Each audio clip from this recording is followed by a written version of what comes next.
Johannesburg. Inside the cavernous halls of the G20 summit, beneath glittering chandeliers and an oppressive cloud of geopolitical uncertainty, an unexpected tremor shook the fault lines of the Western alliance.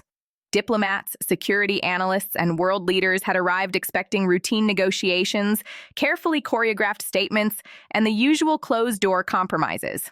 What they witnessed instead was a rift, public, deliberate, and profound. The rupture came from the center of Europe, and it came through the voice of Ursula von der Leyen, President of the European Commission. Her intervention was not simply another expression of concern, nor a classic European call for multilateralism. It was a warning, sharpened by urgency and delivered with an authority that left the room in a stunned silence. She declared that a peace plan could end the fighting in Ukraine, yet at the same time prepare the ground for a future war. A sentence heavy enough to silence the constant hum of translation headsets. In that single moment, von der Leyen shattered the diplomatic choreography of Washington's strategy and signaled what many European diplomats had whispered privately for months. The U.S. blueprint for Ukraine may not align with Europe's long-term security interests. A leaked American draft raises alarm across Europe. For nearly a week prior to the summit, political circles in Brussels and European capitals had been consumed by a document that had surfaced through a series of coordinated leaks. The text, a 28-point proposal allegedly drafted by U.S. negotiators, was being analyzed line by journalists, think tanks, intelligence units, and policy analysts.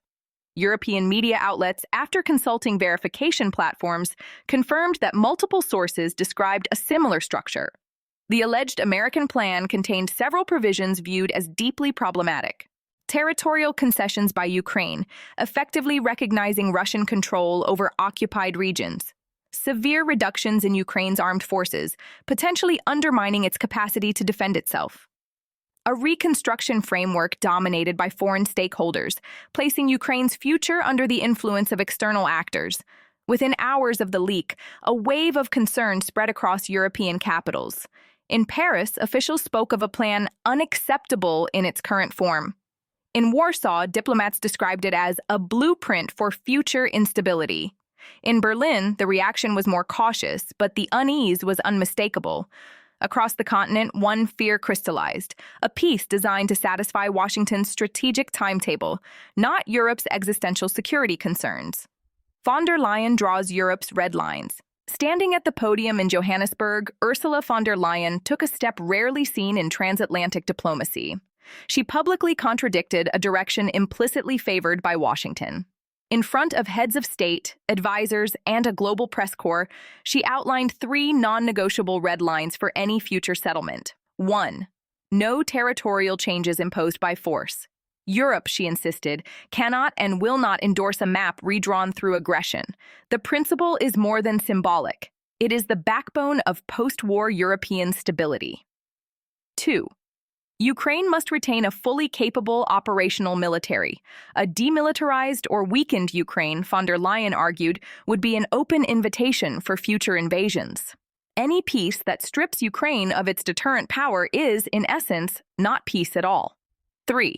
Europe must be at the center of negotiations, not on the margins, not as a secondary actor.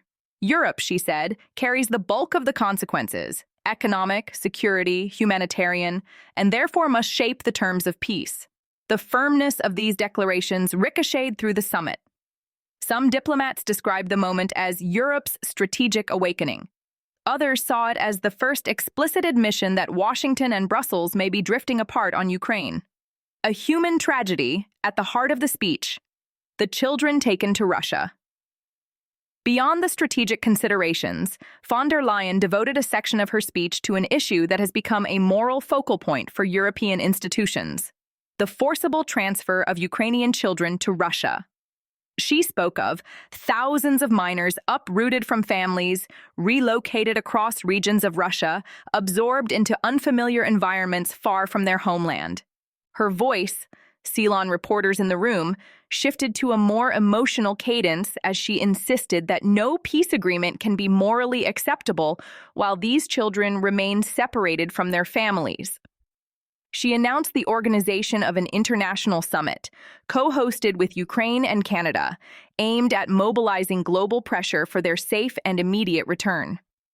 This humanitarian dimension gave her address a gravity extending beyond geopolitics, elevating it into a declaration of moral responsibility.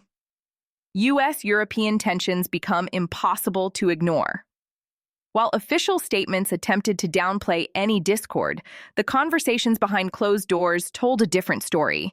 Several U.S. delegates reportedly accused Brussels of overreacting to a draft that was still evolving, but European officials countered that the core direction of the U.S. plan was unmistakable. In Washington's perspective, according to multiple diplomatic sources, the priority increasingly appears to be ending the conflict relatively quickly, reducing financial burdens, and pivoting towards strategic challenges in the Indo-Pacific. Europe, however, views the conflict as a defining battle for continental stability, one that cannot be resolved with half measures or ambiguous compromises. The divergence grew sharper when the U.S. president stated that the plan required direct negotiations with both Moscow and Kyiv, a remark interpreted by some European diplomats as an effort to sideline the EU from pivotal talks. This alone was enough to revive a recurring fear in Brussels that major powers might shape Europe's future security architecture without Europe's full participation. Two visions of peace, one unresolved war. By the time the day's sessions concluded, a pattern had emerged that analysts had long suspected but could rarely confirm publicly. The Western alliance is no longer perfectly aligned on Ukraine. Broadly speaking, two visions now stand in opposition. The American vision, a quicker end to hostilities, acceptance of some compromises, strategic reorientation toward global priorities beyond Europe. The European vision, a durable peace built on territorial integrity, preservation of Ukraine's military capabilities, a reconstruction that strengthens Ukraine's path toward Europe. For European countries bordering Russia or historically vulnerable to Moscow's pressure, the idea of territorial concessions and Ukrainian demilitarization is viewed as a prelude to the next, possibly more devastating conflict. Ukraine, between two paths caught between these two approaches, lies the country at the center of the tragedy. Ukraine.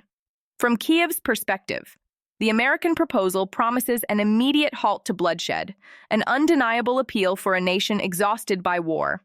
Yet the conditions attached could result in permanent vulnerability and loss of sovereignty. Europe's position, on the other hand, offers a long-term commitment but relies heavily on the unity of Western partners, unity that now appears less certain. In the latter part of her speech, von der Leyen highlighted Ukraine's progressive integration into the EU single market, greater military cooperation, and commitments to long-term reconstruction grounded in European leadership. Each sentence reinforced the same message. Ukraine's future must be determined with Europe, not over Europe's head. A turning point or a temporary storm? As the delegations eventually dispersed into private meeting rooms and bilateral consultations, one conclusion slowly took hold among journalists and analysts. The fracture is no longer between Europe and Russia alone. It is within the Western alliance itself.